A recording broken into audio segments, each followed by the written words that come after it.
Good morning, everyone. We are from Group B. My name is WONG and my metric number is 197939. Today, we will going to present two topics, which are the food security and food safety, and also the effects of climate change on agriculture. Here are 5 members in our group. And YUELING, ZHANG, and I will present the topic 1, and KHAIRUNNISA and SHAHIRAH will present the topic 2. Let's come to the first topic. I divide it into 4 parts. So let's come to the first part. The first part is about definition of food security. Food security, as defined by the United Nations Committee on World Food Security, means that all people at all times have physical, social, and economic access to sufficient, safe, and nutritious food that meets their food preferences and dietary needs for an active and healthy life. The next part is the current state of food security. Most people on the planet currently have enough food to eat. However, the vast majority of undernourished people live in developing countries, which has medium evidence, medium agreement, when estimated based on aggregate national calorie availability and assumptions about food distribution and the nutritional requirements. Okay, let's go on. The next one is I will introduce 5 influencing factors.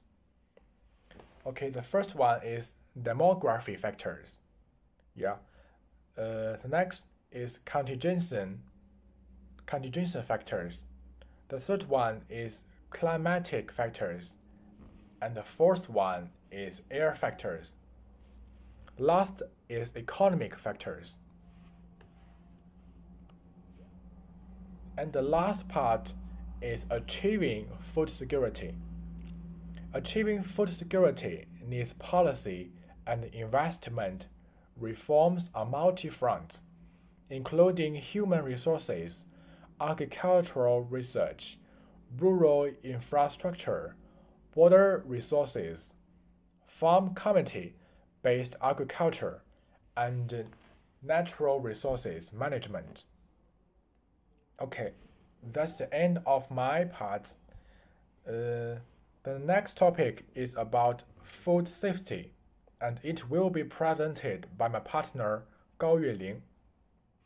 Thanks. Hello. For part 2, I want to talk about the topic food safety. Before I start, I want to ask you questions. Is your food safe? According to the World Health Organization, the core message of having safe food are keep clean, separate brew and cooked, cooked thoroughly, keep food at safe temperatures, use safe water and raw materials. Food quality and safety control is the basic of productions. Unsafe food has been a human healthy problem. And this problem is not only in Malaysia, it is a worldwide issue. Every day, people all over the world get sick from the food they eat. This sickness is called foodborne disease and is caused by the dangerous microorganism or toxic chemicals. Most foodborne disease is preventable with the proper food handling. And next, I want to give you 3 main parts of keeping food safety. The first is standard. Food quality inspection standards are not unified. However, by observing the behavior of government department on food quality inspections, we can clearly find that every institutions have a different standard for food inspection due to different levels. The essential of food quality and safety inspection must be carried out by government department. And next part is technologies. Food quality inspections is able to effectively control food quality and maintain food safety. But the quality of food is ultimately responsible for the production and processing enterprise. Food inspections can only prevent part of the standard products on the table, but cannot improve the product quality of the entire food industry. The large food processing enterprises such as dairy products, grain and oil and enterprise are strictly monitored by food quality inspection departments, so they can ensure the safety of their product. However, most small of medium-sized food processing enterprises such as petrol processing workshop and food production enterprise often fail to meet the standard due to the restrictions of the capital and technologies. Many enterprises, in order to save money in the production process, is still based on human power. Only the use of additive in this aspect, artificial extents of not standard drawbacks for quality and safety cannot be guaranteed. And for the next part is circulations. There are omissions in food inspections or food circulation. Food quality and safety control should not exist in the food processing process, but also should exist in food circulation process.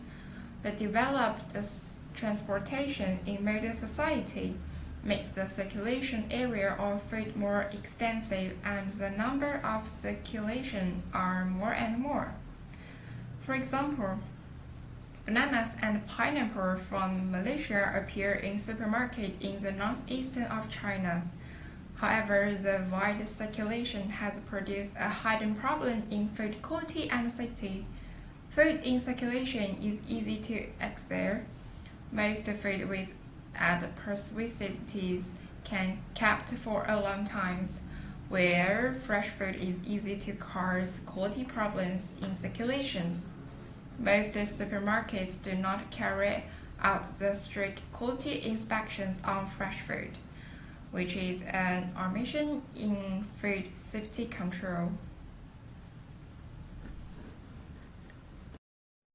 Even though the two terms intuitively sound as if they should mean the same, but they are still different. Food security suggests the adequacy of food to society, the equitable distribution, confirmed supply, fair access, sustained sources, and others. The food supply that has security brings to a lesser degree. For example, do you have enough to eat today, tomorrow, or a month from now? What if a drought comes? They are what could be considered in food security.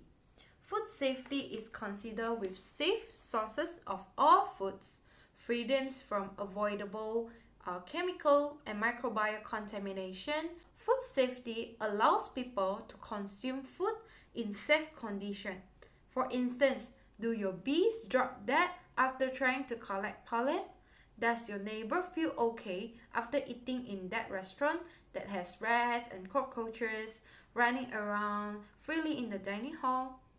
Does the food tin you just opened contain deadly uranium added there by mistake by an unidentifiable producer? These questions are what could be considered in food safety. So next is about the food safety and food security in Malaysia. The major causes of food security in Malaysia is that it is tougher for farmers to plant food crops and also more difficult to be continue providing than oil palm, since the food crops have lesser life expectancy than oil palm. The cost for fertilizers and pesticides imported from foreign countries has become higher because the lower exchange rate of ringgit Malaysia. And so, many farmers start to give up on planting food crops and choose to plant the oil palm. So, in fact, the high demand in market needs more human resource to provide enough production to population in Malaysia. Therefore, the demand of food is higher than the supply now. In such situation, the government has made some efforts on it. For example, the collaboration between UPM and any other workshops have worked in spreading information about agriculture, whereas the situation is that the human resources are still not enough. From a public health perspective, all farmers must apply good farming practices. However, not all countries have good guidelines, certification, and training programs and controls on food safety and security issues. And often, it is more difficult for small farmers to comply with good agricultural practices than it is for large farmers. This is because most of the farmers in Malaysia receive lower education and may not be able to understand and get well to those technologies. UPM students in study field of agriculture have made the efforts to practice the farmers. UPM had done more researches too. These kind of programs help in the development of agriculture in Malaysia. To sum up, all citizens in country have the responsibilities to find out more information and knowledge about agriculture and also try to contribute into it. And next, that's all for topic 1. And next, we will proceed to the next topic, which is topic 2, the effects of climate change on agriculture.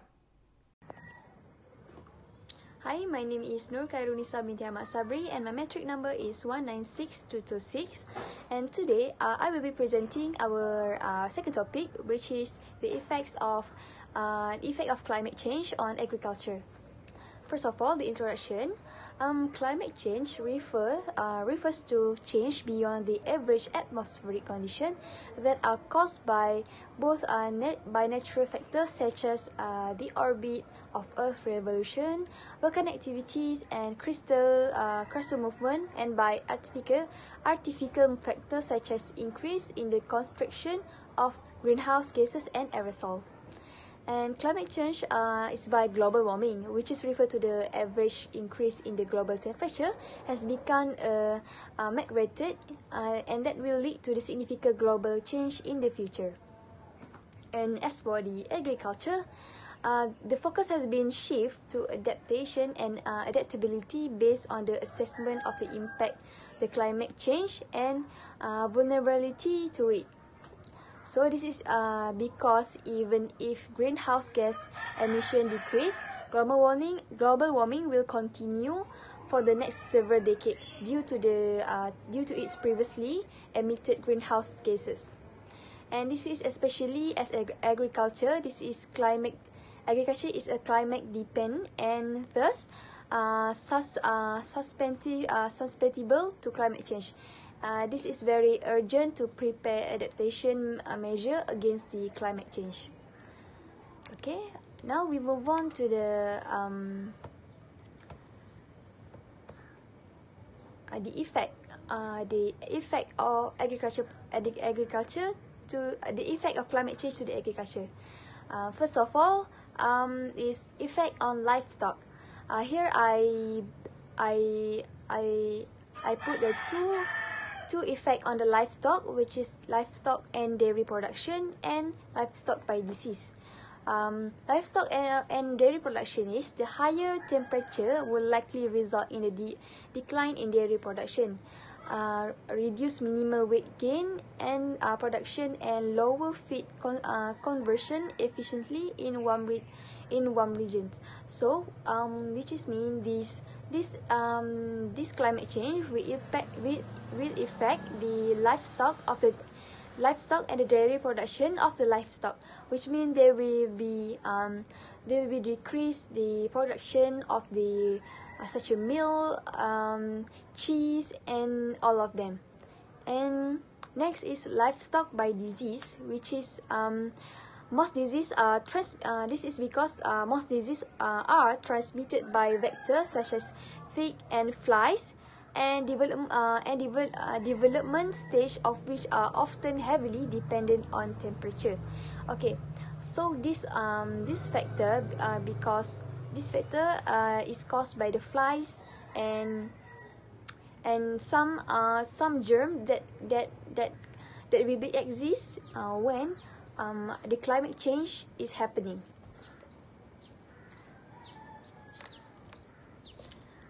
This is some livestock such as cow and chickens, and this is what happened when the climate change happen. It will affect the livestock such as the cow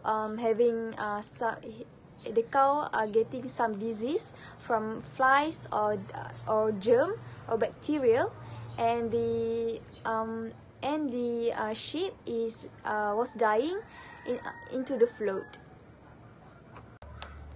Alright, next we move on to the second effect, which is effect on agricultural production.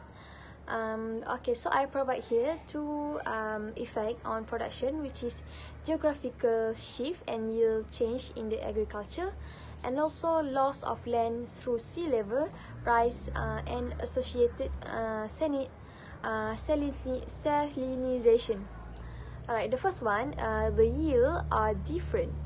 Crops and geographic limits to be altered by change in the soil moisture, temperature, precipitation, cloud cover, as well as increase in carbon dioxide, CO, and concentration. The change in soil properties such as the loss of soil organic matter, leaking of soil nutrients, salinization, and erosion are likely consequent of climate change, forming of some soil in the climate zone.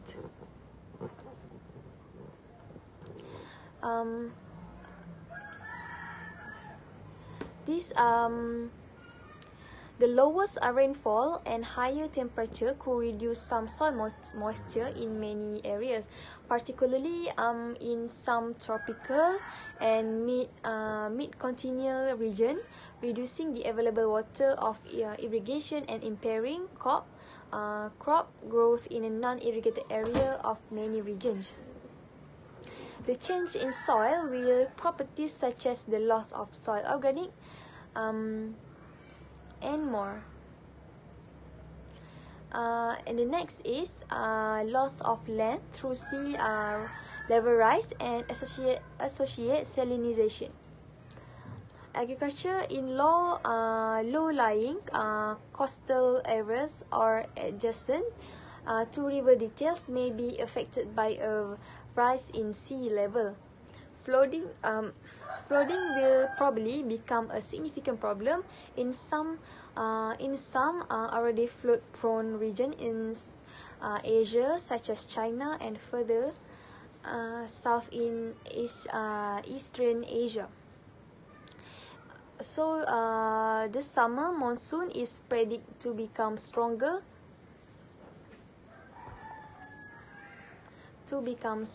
and move northwestward.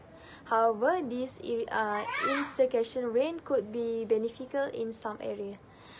So for the next effect, they will present by next presenter. Thank you. Effect on agriculture productivity and food security. Food security is directly and indirectly linked with the climate change. Any alteration in the climatic parameters such as temperature and humidity, which growth will have a direct impact and quality of food produce. Indirect linkage pertains to catastrophic events such as flood or drought, which are projected to multiply as a sequence of climate change, leading to huge crop growth and leaving large patches of arable land unfit for cultivation and hence threatening food security.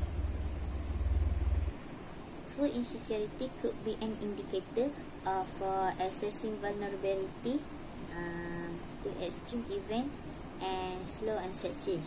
This impact of global warming has significant consequence for agriculture, production and trade of developing countries, as well as an increased risk of hunger.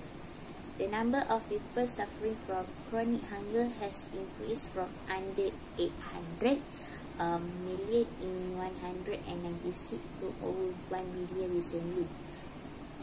United Nations population data and projection show the global population reaching 9.1 billion by 250, an increase of 32% from 2010.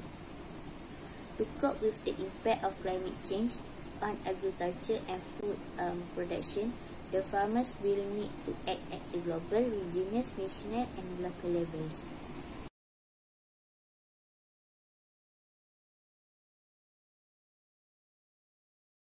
Okay, now we continue with the conclusion. Okay, everything that happens must have its pros and cons, with the benefit on the climate change to the agriculture, while sometimes the climate change also have their own risk. Okay, climate change can also affect the welfare of economic groups differently. The regional increases and decreases associated climate change are not expected to result large change in food productions over the next century on a global scale. Therefore, impacts on regional and local food supplies in some low latitude region could amount to large percentage change in current production. Climate change may impose significant costs for these areas. Projection from most economic studies show substantial equivalent of CO, carbon dioxide doubling.